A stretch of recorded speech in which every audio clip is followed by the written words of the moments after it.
ప్రభునందు ప్రియులారా, నజరుడు యేసు నామములో మీ అందరికీ హృదయపూర్వకమైన వందనాలు తెలియపరుచుకుంటున్నాను. యేసు ఆశ్రయపురం గుర్రంగూడ ఎల్బీ నగర్ దగ్గర హైదరాబాద్లో ప్రతి శనివారం కూడా స్వస్థత, విడుదల, అభిషేక ప్రార్థనలు జరుగుతున్నాయి. ఎంతోమంది ఆ స్థలానికి రోగులను తీసుకుని వచ్చి అద్భుతమైనటువంటి విడుదల పొంది సంతోషంగా వెళుచున్నారు. అంతర్శక్తితో పీడింపబడుతున్నట్లయితే, ఏదైనా చీకటి శక్తులతో పీడింపబడుతున్నట్లయితే రండి, నజరేయుడు యేసు నామములో స్వస్థత పొంది వెళ్తుంది. ఆమేన్. God bless you.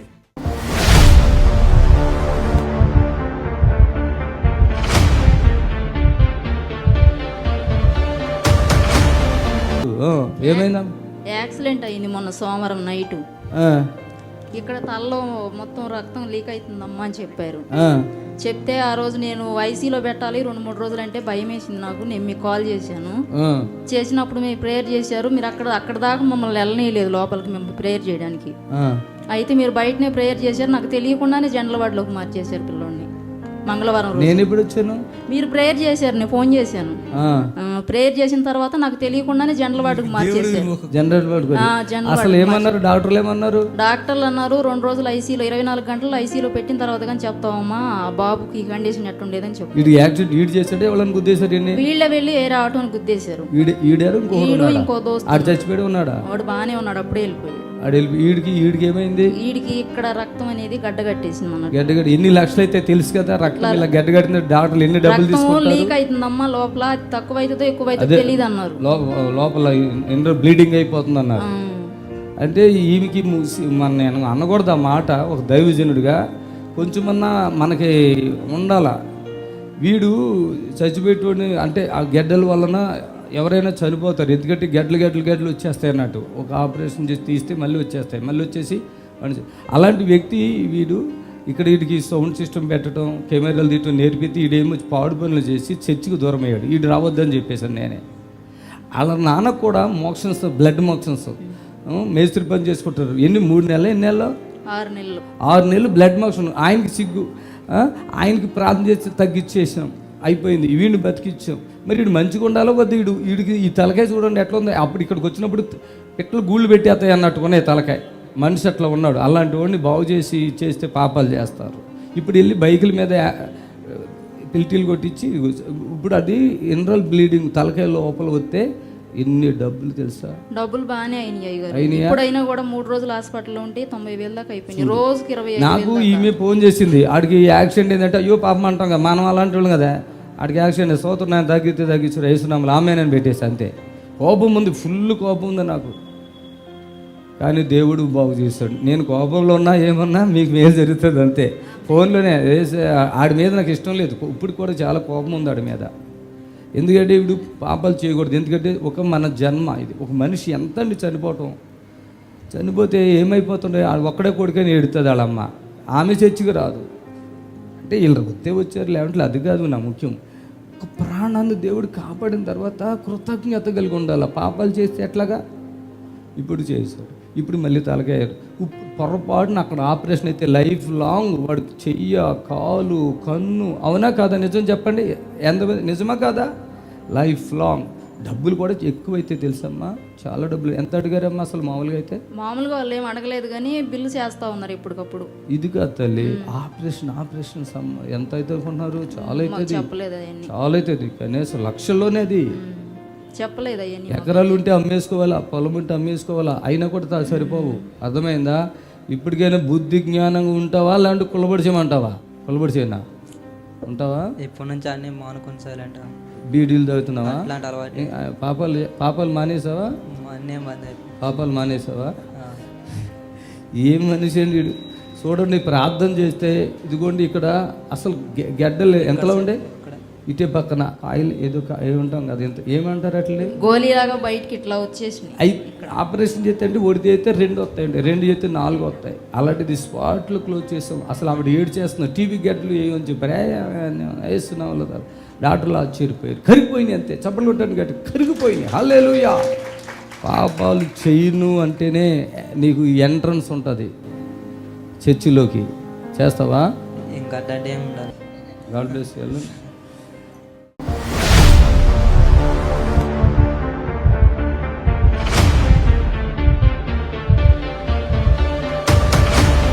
కింద కూర్చుని లేవలేను, శరీరం నొప్పులు, నడవలేను, వంగలేను. ఏంటి మల్లేశ్వరి నీ పేరు? నా పేరు మల్లేశ్వరి సార్. కొడుకులు కూతురు లేరా? కొడుకు చనిపోయాడు, ఒక మనమడు ఉన్నాడు. కొడుకు కొడుకున్నాడు. మరి వంగలేనని ఇప్పుడు వంగుతున్నావా? అంగత్తలేదు, ఇప్పుడు అంగత్తున్నది. ఓ చబ్బులు ఎవరు లేరా నిజంగా? మనోడు ఉన్నాడా? మనమడు ఉన్నాడు. ఏడు అడు ఎక్కడ? అరే రారా నువ్వు కూడా. ఇంకెవరు లేరు మీ వంశము? లేరు. కొడుకే సార్. ఆ కొడుకు చచ్చిపోయాడా? చచ్చిపోయాడు. మీ ఆయన చచ్చిపోయాడా? చచ్చిపోయాడు సార్. అందరూ చచ్చిపోతున్నారా? నువ్వు ఇక్కడ నన్ను ఎలా చూస్తావు? ఎలా తెలుసు? టీవీలో చూసిన సార్. టీవీలోనా? ఏమనిపించింది టీవీలో చూసినప్పుడు? నాకు ఇక్కడ పోవాలి అనిపించిందా? అనిపించింది. ఎప్పుడు పోతా అని అనిపించింది. ఓకే. ఇక్కడ నొప్పి ఉందా? ఇక్కడ నొప్పి ఉంది, ఇక్కడ దాంట్లో రాయలేదు మరి ఇవి ఇక్కడ నుంచి ఇక్కడికి వస్తుంది నొప్పి. అది రాయలే.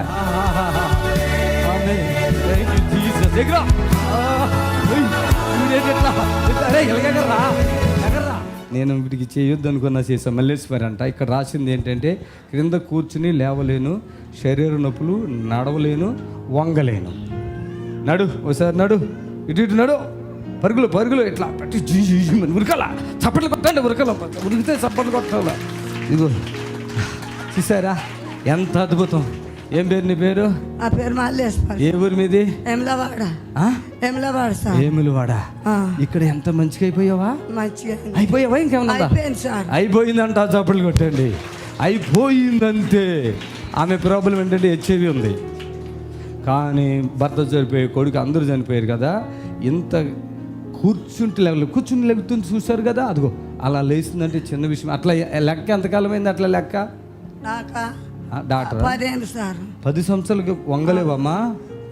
అంగత్తలేదు సార్. ఇప్పుడు వచ్చిందా? ఇప్పుడు వచ్చింది సార్. నడుము ఎట్లా ఉంది చూసుకో. మంచిగా సార్. ఉందా? ఇప్పుడు ఇక్కడ నొప్పి తగ్గిపోయింది. ఇక్కడ ఇందాక వచ్చింది నొప్పి తగ్గిపోయింది. అన్ని తగ్గిపోయినాయా? తగ్గిపోయింది సార్. బాడీలో ఇంకేమైనా నొప్పులు ఉన్నాయా? ఇక్కడ నొప్పులు ఉన్నాయి. ఇప్పుడుందా? ఇప్పుడు లేదు సార్. చప్పులు కొట్టండి.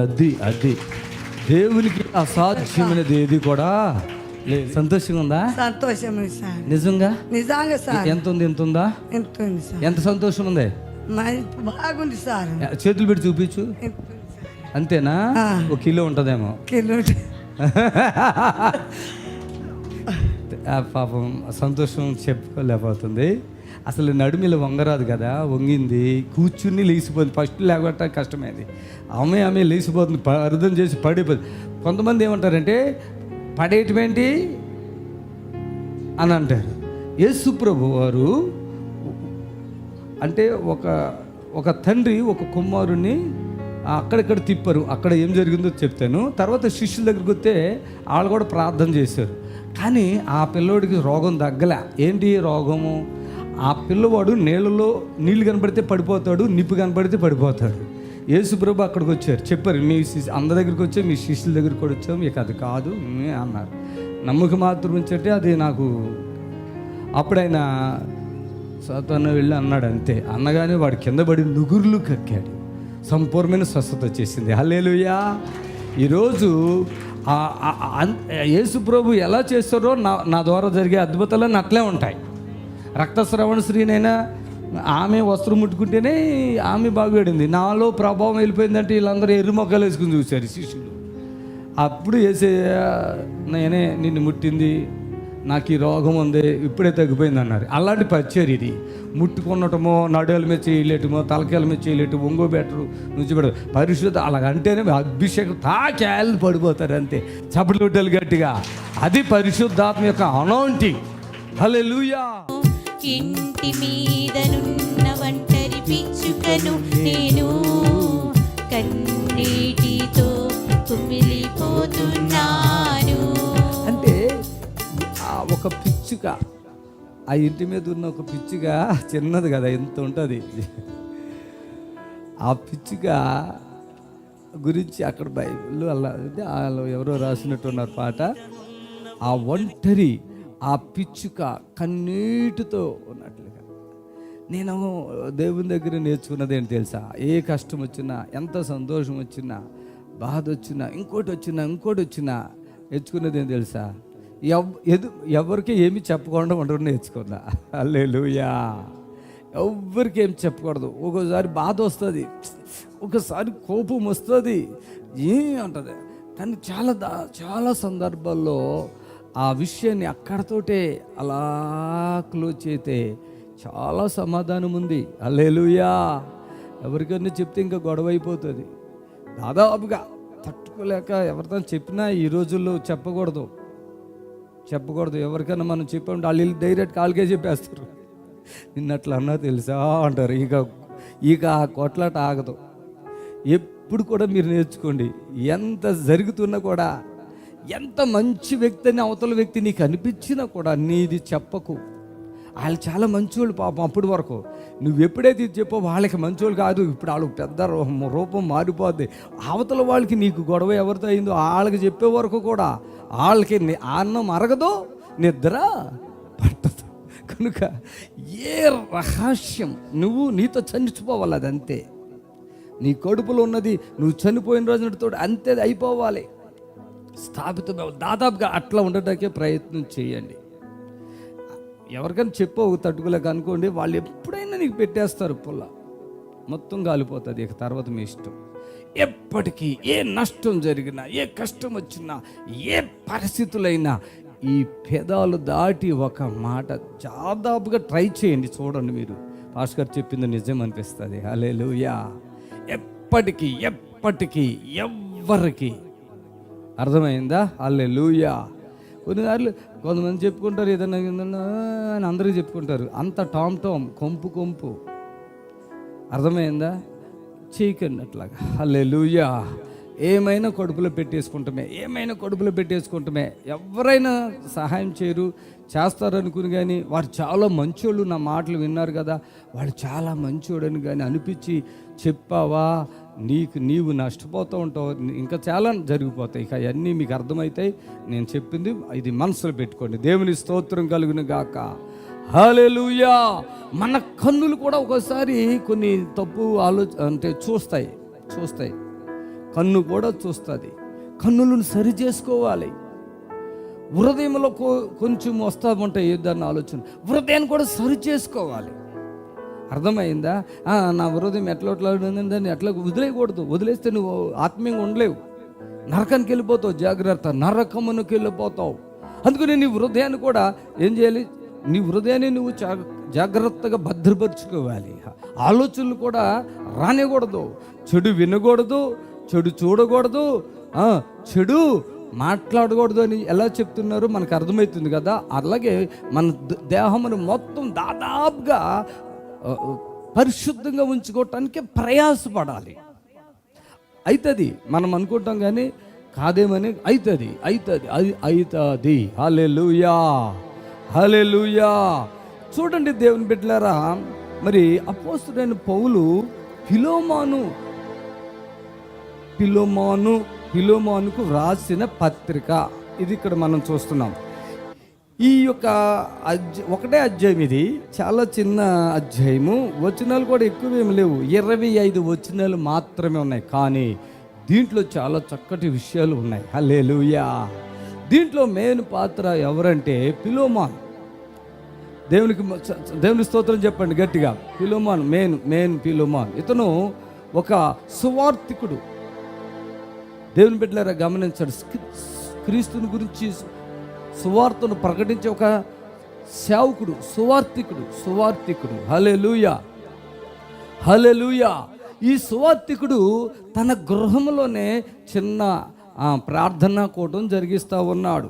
దేవుని నమ్ముకున్న వాళ్ళకి ఆశ ఏంటంటే అందరికీ సువార్తను ప్రకటించాలని ఉంటుంది. ఫస్ట్ అర్థమైందా? అందరికీ సువార్తను ప్రకటించాలి, దేవుని గురించి చెప్పాలి, దేవుని గురించి తపన, దేవుని గురించి చెప్పాలి, దేవుని గురించి వాళ్ళకి తెలియపరిచిన తపన. కొంతమందికి ఏదో వాళ్ళు వినేసి ఇక అక్కడి వరకే ఉంటారు, కానీ కొంతమంది అట్లా ఉండలేరు. ఇతరులకు సువార్తను ప్రకటించాలి. వాళ్ళు నరకానికి వెళ్ళిపోతారు కనుక వాళ్ళని రక్షణలోకి తీసుకురావాలనే ఆశ ఈ యొక్క ఫిలోమోనుకి బాగా ఉంది. హల్లెలూయా. అందువలన తన కుటుంబంలోనే, తన ఇంట్లోనే ప్రార్థన జరిగిస్తూ ఉండేవాడు. ఆయనకు ఒక పశువులు ఉన్నాయి. ఆయనకి కొన్ని పశువులు ఉన్నాయి. ఆ పశువులను మరి చూసుకోవటానికి ఒక అతన్ని నియమించాడు. అతని పేరు ఏంటంటే ఓనేసిం. చెప్పండి, ఓనేసిం. ఆ దినాల్లో వీళ్ళు ఆ కాలంలో రోమీలు వీళ్ళని పరిపాలన చేస్తూ ఉండేవారు. పరిపాలన అంటే ఇప్పుడు మనం చూడండి, ఆంధ్ర తెలంగాణ ఉంది. అప్పుడు అందరూ ఒకే పరిపాలన. అంతకుముందు తమిళనాడు అంతా ఇప్పుడు అన్ని తమిళనాడులో నుంచి మనం ఆంధ్ర డివైడ్ అయింది, ఆంధ్ర నుంచి ఇట్లా ఎలా డివైడ్ అయింది అట్లాగా. అయితే అప్పుడు రోమీలు పరిపాలన చేసినప్పుడు ఆ యొక్క పనివాడిని ఏమంటారంటే బానిసగా చూస్తారు. బానిస అంటే ఏంటంటే అప్పుడు ఆ దినాల్లో ఉన్న విధానం ఏంటంటే, ఈ మార్కెట్లో పశువులను అమ్ముతారు కదా, మేక, ఆవు, బర్రె అన్నీ అమ్ముతారు కదా, అట్లాగా మనుషులను కూడా వాళ్ళు కొనుక్కునేవాళ్ళు అన్నట్టు అప్పట్లో. ఆ బానిస యొక్క విధానం ఎలా ఉంటుందంటే, ఈ మార్కెట్లో ఒక అబ్బాయిని కానీ అమ్మాయిని కానీ మనం కొనుక్కొచ్చుకుని వాళ్ళని మనం పశువుల్ని ఎట్లా ఇంట్లో మనం తాడుతోనో గొలుసులతోనో కట్టేస్తామో పగలంతా వదిలేస్తారు. అట్లా తిని ఆహారం అది తిని గడ్డంతా తిని మళ్ళీ వచ్చినప్పుడు సాయంత్రము దాన్ని రాత్రిపూట గొలుసులతో కట్టేస్తాం కదా. అట్లాగే ఆ దినాల్లో బానిసలను కూడా పని చేయించుకున్నాక రాత్రిపూట వాళ్ళని గొలుసులతో కానీ దేంతో కానీ కట్టి ఉంచుతారు. మళ్ళీ పగలు విప్పి వాళ్ళు పనులేవో వాళ్ళు చేయించుకుంటారు. అంత ఆ దినాల్లో కఠినమైన వాతావరణం ఉంది. ప్రియులారా గమనించండి, అదే దినాల్లో మరి పిలమను దేవుని నమ్ముకున్నాడు కనుక తన కుటుంబంతో సువార్తను ప్రకటిస్తూ చిరు వ్యాపారాన్ని కలిగినటువంటి వాడు, అంతేకాదు పాడి పంట కలిగినటువంటి వ్యక్తి. కానీ బానిసల కారణం ఏంటంటే, బానిసను చూడగలిగితే బానిసగా ఎందుకు చూడలేదంటే, చెప్పండి గట్టిగా ఆమేన్, హల్లెలూయా. ఒకటి గుర్తుపెట్టుకోండి, లోకంలో ఉన్న వారికి క్రీస్తులో ఉన్న వాళ్ళకి ఉన్నటువంటి తేడా ఏంటంటే, క్రీస్తులో ఉన్నటువంటి వారు క్రీస్తు ఏ విధమైతే ప్రేమ కలిగినటువంటి వాడుగా ఉన్నారో ఆ విధమైన ప్రేమ కలిగిన వారుగా ఉన్నారు, దాదాపుగా ఉంటారు. అర్థమైందా? లోకంలో ఉన్నవారు ఏం చూస్తూ ఉంటారు, అవతల వ్యక్తి యొక్క స్థితిగతులను చూస్తారు, అతని యొక్క వస్త్రాలు చూస్తారు, అతని మీద ఉన్నటువంటి బంగారాన్ని చూస్తారు, అతనికున్న స్థాయిని స్థితిని చూసి వాళ్ళు మర్యాద ఇస్తారు. క్రీస్తులో ఉన్నటువంటి వారు అలాంటివి ఉండవు. వారు ఎవరైనా కానీ, ఏ కులానికి సంబంధించిన వారు కానీ, ఏ జాతికి సంబంధించిన వారు కానీ, అది ఎవరైనా కానీ, ఏ దేశస్తులు కానీ, లేదంటే ఎవరు భేదవాళ్ళు కానీ, మీరు ఇంకోండి, అందరూ సమానంగానే ఉంటారు. ఆమేన్, హల్లెలూయా, హల్లెలూయా. కాబట్టి దాదాపుగా అవతల వ్యక్తిని మనం ప్రేమించేది ఎలా ఉంటుందంటే, అవతల వ్యక్తిలో కూడా ఉన్న విధానాన్ని బట్టి మనం ఇంకా బాగా ప్రేమించగలుగుతాం. ప్రియులారా గమనించండి, ముఖ్యంగా దేవుని ప్రేమను కలిగినటువంటి వారు నిజంగా ప్రతి విషయాన్ని నమ్ముతారు. చెప్పండి,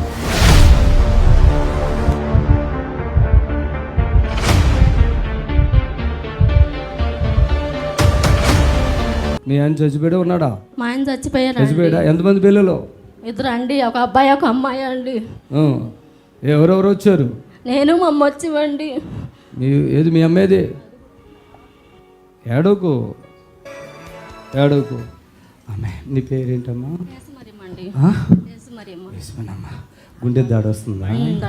దాంట్లో ఏమి రాయలేదు. గుండె దాడ కొంచెం నల్లగా అయిపోతున్నావు కదా.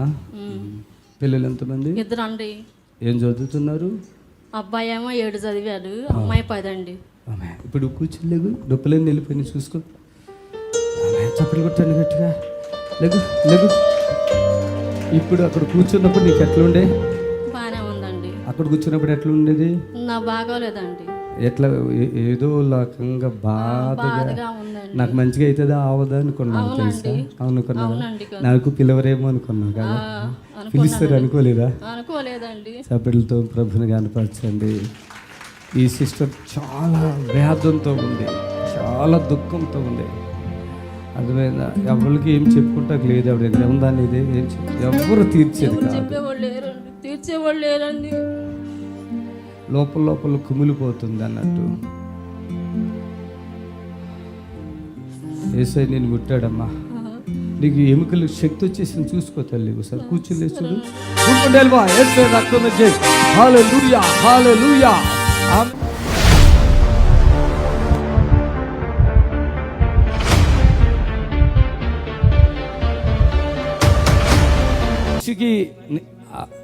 ఇప్పుడు మీ కూతురు పేరు మౌనిక. మౌనిక. హల్లెలూయా. మౌనిక, నేను ప్రార్థన చేయకపోతే ఏమయ్యేది ఇప్పుడు ఒక్కసారి చెప్పు. చచ్చిపోతుంది అన్నారు సార్. ఇక్కడ ఉండండి, ఇక్కడ ఉండండి. ఇది ఈ హాస్పిటల్, అది లిమ్స్ హాస్పిటల్. నిమ్స్ లో ఆమెను పెట్టారు. ఫస్ట్ ఎక్కడ చేశారు ఆమెకి డయాలసిస్? ఎక్కడ చేశారు? ఇక్కడ గొంతులో ఇక్కడ చేసిర్రు, చెస్ట్ కాడ, గుండె పక్కన. విను, నేను అడిగింది చెప్పు, కంగారు పడకు. ఆయన కొడుకు తండ్రి చూడండి, పిచ్చివాడైపోయాడు. మైండ్లు పని. 2 కూతుర్లు, ఆమెకి పెళ్ళై 2 పిల్లలు, భర్త పట్టించుకోవట్లేదు. ఏజీ హాస్పిటల్ ఏదో చేశారంట, అది అక్కడే పనిచేస్తాడు ఆయన. చూడండి, ఎవరు మనుషులండి ఇవాళ? ఎవరండి ఒక మనిషిని బ్రతికించేది ఈ లోకంలో? వాళ్ళెవరో నాకు తెలీదు. బోరు నేడుతున్నారు. ఎవరో చెప్పారంట, సుదర్శన్ గారు అని దైవజనుడు ఉన్నాడు, ఆయన ప్రార్థన చేసి నీ కూతురు బతుకుతుందంటే, నన్ను చూడలేదు, వాళ్ళకి యేసు ప్రభు తెలియదు, వాళ్ళ చర్చికి వెళ్ళలేదు, ఒక ప్రోగ్రామ్కి స్పాన్సర్ చేసుకుంది ఆవిడ, నా బిడ్డ బతికితే చాలు. అప్పుడు పొజిషన్ ఏంటి? మాట లేదు, తిండి లేదు, మోక్షం లేదు ఆమెకి. హాస్పిటల్లో ఈ గుండెల దగ్గర చేశారంట ఫస్ట్. తర్వాత ఎక్కడ చేశారమ్మా? ఇక్కడ గజ్జలలో చేశారు, గగ్గల్లో పెట్టారంట. ఏది? డయాలసిస్. బాగా వినండి, గగ్గల్లో పెట్టారు. ప్రాణం ఉంటుందా? తర్వాత ఎక్కడ పెట్టారమ్మా? అది పని చేయదని పొట్ట కట్ చేసిర్రు. ఇక్కడ పని చేయలేదు, ఇక్కడ పని చేయలేదు, పొట్ట కట్ చేసి పొట్టలో పెట్టారంట. అది కూడా పని చేసిందా? అది కూడా ఫెయిల్ అయింది. వినండి, బాగా వినండి. ఇక నేను బతకనమ్మా అని ఏడుస్తుంటే నేను మస్తు ఏడ్చి వినండి. నిర్మల గారు ఆగండి. ఇన్ని బాధల్లో ఉండి తిండి లేదు, నీళ్లు లేవు, మోక్షం ఎన్ని రోజులు మట్టి రావట్లేదమ్మా? అప్పటికి 3-4 రోజులు అయింది. 4 రోజులు అయింది. 4 రోజులు అయిందా మోక్షం రాక? నేను ప్రార్థన చేసేటప్పుడు సంగతే. అంతకు ముందుకు రాలేదు. ప్రార్థన నీళ్ళు ఇచ్చినాక వచ్చింది ఒక అర్ధ గంటల. అంతకుముందు ఎన్ని రాలేదు మోక్షం? ఎన్ని రోజులు రాలేదు? 4 రోజులు రాలేదు. టాయిలెట్ అసలు రాలేదు. మోక్షం రాకపోయింది 10 రోజులైనా పర్వాలేదు అనుకుందాం. టాయిలెట్ రాకపోతే ఎట్లా ఉంటుంది? ఎంతసేపట్లో వచ్చింది మోక్షం టాయిలెట్? మోషన్స్ అర్ధ గంటలో వచ్చింది. టాయిలెట్ కొంచెం కొంచెం కొంచెం కొంచెం స్టార్ట్ అయ్యింది. అప్పటికి ఆ పొజిషన్ ఏంటి తెలుసా? కనీసం ఆ అమ్మాయి మౌనిక మాట్లేదు, తిండి లేదు, నీళ్ళు కూడా తాగలేదు, కడుపు ఉబ్బిపోయింది, మోక్షం రావట్లేదు. ఇనుమ కూడా ఇచ్చారంట. అవును, 3 సార్లు ఇచ్చిండ్రు, రాలేదంట అప్పటికి. ఇక్కడ నేను చెప్పిన నిర్మల, ఆమె ఎవరో నాకు తెలీదు. వాళ్ళ భర్తను చూశాను ఇక్కడికి వచ్చాక, పిచ్చోళ్ళగా ఉన్నాడు. నాకు జాలి వచ్చింది. నేను ఫోన్ తీసి నేనే మాట్లాడి నేను ప్రార్థన చేశాను. ఎవరికి నేను మాట్లాడాను? ఇక్కడ ఉన్న ఒక్క మనిషి కన్నా మాట్లాడాను ఎప్పుడన్నా? లేదు కదా. ఆ పిల్ల అంటుంది ఏదన్నా తినమ్మా అంటే, జ్యూస్ కొంచెం తాగుదామంటే దమ్ము వచ్చేస్తుంది కదమ్మా. అవును, దమ్ము వస్తుంది. ఇప్పటి వరకు సంవత్సరాలు అయిపోయింది ఆమె పండ్లు తినది, జ్యూస్ తాగది. ఇలా విన్నారా ఎంత బాధో కష్టమో? చూసారా? ఇటు జ్యూస్ లేదు, ఇటు తిండి లేదు. హార్ట్ ప్రాబ్లం అంటారు, హార్ట్ ప్రాబ్లం ఉంది అంటారు, ఈ హార్ట్ ప్రాబ్లం అంటున్నారు, కిడ్నీల ప్రాబ్లం అంటున్నారు. ఇంకా బతికే ఛాన్స్ 1% అని ఉందా? బతుకుతుందని లేదు సార్. భర్త చూసాడంటే ఇక్కడ వచ్చి కళ్ళారా ఆ నూనె తీసుకెళ్ళి రాశారంట. ఏమైంది అప్పుడు చెప్పమ్మా? నూనె నువ్వు ఎట్లా చెప్పినావు అట్లా చేసినా, నూనె కడుపులోకి వేసినా అప్పుడు కొంచెం నయమైంది. ఇక్కడ చేశారు డయాలసిస్, పని చేయలేదని పడేశారు.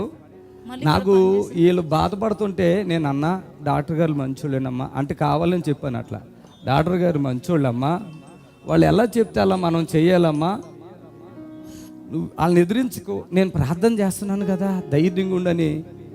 ఒక రోజులో ఒకసారి అలా చేసినప్పుడు, అయ్యా మీరు ఎప్పుడైతే ప్రార్థన చేస్తున్నారో, మీరు మాట్లాడుతున్నారో, అప్పుడు స్వరం కూడా వచ్చేసింది మౌనికకి. చప్పట్లు కొట్టండి గట్టిగా. మౌకని అంటుంది, నన్ను ఇక్కడి నుంచి తీయండి అంటే ఓర్చుకోవాలని చెప్పి అట్లా చేశాక ఇప్పుడు ఎట్లా ఉందమ్మా మనిషి? నడిచి వచ్చింది అయ్యగారు. మౌనిక నేను మంచోడా? పిల్ల బతుకుతావు అనుకున్నావా, చచ్చిపోతావు అనుకుంటున్నావా? నీ మీద నమ్మకం పెట్టుకొని వచ్చిన. మరి అంత పెద్ద నిమ్స్ హాస్పిటల్ మీద నమ్మకం లేదా నీకు? లేదు. మన ప్రార్థనే మంచా? నువ్వు ఎప్పుడైనా చర్చికి వెళ్ళావా? వెళ్ళలే. యేసయ్య అంటే తెలుసా? తెలుసు కానీ వెళ్ళలే ఎప్పుడు. వెళ్ళలేదు తల్లి. ఇప్పుడు నువ్వు బతుకుతావా చనిపోతావా? ఇంకా బతుకుతాను నమ్మకం. చప్పట్లు కొట్టాలి గట్టిగా. ఇప్పుడే నన్ను చూసావా? ఎప్పుడన్నా నువ్వు ఇప్పుడు చూస్తున్నావా? ఫోన్లో మాట్లాడతా కదా నేను, అవును. నేనే. Praise Lord. ధైర్యం వచ్చేసింది. అక్కడైతే అమ్మా అమ్మా అట్లా ఏం తినకుండా అట్లా పడుకుండి పోవటమేనంట పాపం. పొట్ట కోసి లీటర్న్నర నీళ్ళు లోపలికి ఎక్కితే ఆ పిల్లలకు ఉంది లీటర్న్నర నీళ్ళు పొట్టలో పెట్టాలని పొట్టలో పెట్టారా నీళ్ళు? అవును. అప్పుడు నరకం అనిపించావు కదా. చూసారా, విన్నారా ఇది?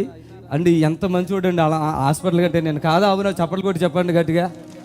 ఇక్కడ డాక్టర్లు ఉండొచ్చు, ఇక్కడ డాక్టర్ గారు ఉండొచ్చు, హాస్పిటల్ పెట్టిన వాళ్ళు ఉండొచ్చు. నేను ఎవరికి వ్యతిరేక కాదు. మనం కూడా ఏదన్నా అవసరం ఉంటే టాబ్లెట్ వేసుకుంటాం, కాదనట్లేదు. మౌనిగా మంచిగా ఉండు, ఓకేనా? నేను చెప్పాను కదా, నువ్వు బయటికి తీసుకొస్తా, మంచి చేస్తా అని చెప్పాను కదా, వచ్చేసావు కదా. అసలు ఇది అంతా దేవుడే మొత్తం. ఇప్పుడైనా చర్చికి వెళ్ళు మౌనిగా. మీ ఆయన విడిచిపెట్టినా కూడా విడిచిపెట్టే, దేవుని మాత్రం పట్టుకో. అమ్మ నిర్మలమ్మ, సంతోషం ఉందా, బాధ ఉందా? ఇంకా సంతోషం ఉంది. ఇప్పుడు యేసు ప్రభు నిజమైన దేవుడు అని తెలుస్తుందా? తెలిసింది. అప్పుడు తెలవలేదు కదా. అంటే ఇప్పుడు అద్భుతం జరిగింది అలా తెలుస్తుందా? చెప్పినావు కదా అయ్యగారు నువ్వు. నేను ధైర్యం చెప్పిన. ఏడుస్తుంది ఆ మనిషి, మాటలు లేవు, ఏడుపే. ధైర్యం వచ్చింది నాకు ఇక హాస్పిటల్లో. చప్పట్లు కొట్టాలి గట్టిగా. నేను మరోసారి చెప్తున్నా, నేను హాస్పిటల్కి విరోధిని కాను, మెడిసిన్కి విరోధిని కాను. కానీ ఏ మెడిసిన్ మిమ్మల్ని స్వస్థపరచదు. ఇలాంటి పెద్ద వ్యాధిలో నేను మాట్లాడుతున్నప్పుడే ఆమె బాగైపోయింది. నాకు ఏడుపు వచ్చిన విషయం ఏంటి చెప్పనా? వాళ్ళు ఎన్నాళ్ళుగా ఈ హాస్పిటల్ తిరుగుతున్నారు, 2 సంవత్సరాలు అయింది తిరుగుతున్నారు. కొడుకు లేడు, 2 కూతుర్లే, అల్లుళ్ళు పట్టించుకోలేదు. ఆ పెద్ద ఆయన గెడ్డం పెంచి ఎలా ఉన్నాడు, రోడ్డు మీద ఒక పిచ్చివాడి కంటే దారుణంగా ఉన్నాడు కదా. నాకు అనిపించింది, అమ్మ కానుక పంపించావు కదా, ఎలా వచ్చింది తల్లి అని అడిగితే ఆమె ఏడుతుంది, నేను ఏడుస్తున్నాను. ఎలా తెచ్చావు తల్లి, ఎక్కడి నుంచి? చుంటా ఇస్తా పాస్టర్ అయ్యా నీకు అయ్యా అంటుంది. వద్దు కానీ ఎలా ఇచ్చావు ఈ కానుకంటే ఆమె ఒక బాధ చెప్పింది. నేను నీకు ఇవ్వలేదయ్యా, నేను యేసయ్యకి ఇచ్చాను. స్తోత్రము. మీ అందరికి వందనాలు. యేసు ఆశ్రయపురము ప్రతి శనివారం కూడా స్వస్థత విడుదల ప్రార్థన జరుగుతుంది. మరి కొంతమంది తలకాయ నిండా పుండ్లు ఉన్న వాళ్ళు వస్తున్నారు, 4th స్టేజ్ క్యాన్సర్ వాళ్ళు వస్తున్నారు, పక్షవాతం కలిగినటువంటి వాళ్ళు వస్తున్నారు, ఎన్నో రకాలైన శోధనలతో, చేతబడులతో, దురాత్మతో బాధపడుతూ వస్తున్నారు, విడుదల పొందారు. ప్రతిరోజు జరిగే ప్రోగ్రాం మీరు కళ్ళారా చూస్తున్నారు. మరి మీకు అవకాశం ఉన్నవాళ్ళు శనివారం అయితే గుర్రం కూడా యేసు ఆశ్రయపురంకి రండి. దేవుడు మిమ్మల్ని దీవించి ఆశ్రయించును గాక. Amen, amen. God bless you. Praise the lord. మమ్మల్ని సంప్రదించవలసిన నంబర్స్ 7993569267 మరి యొక్క నెంబర్ 7993569287.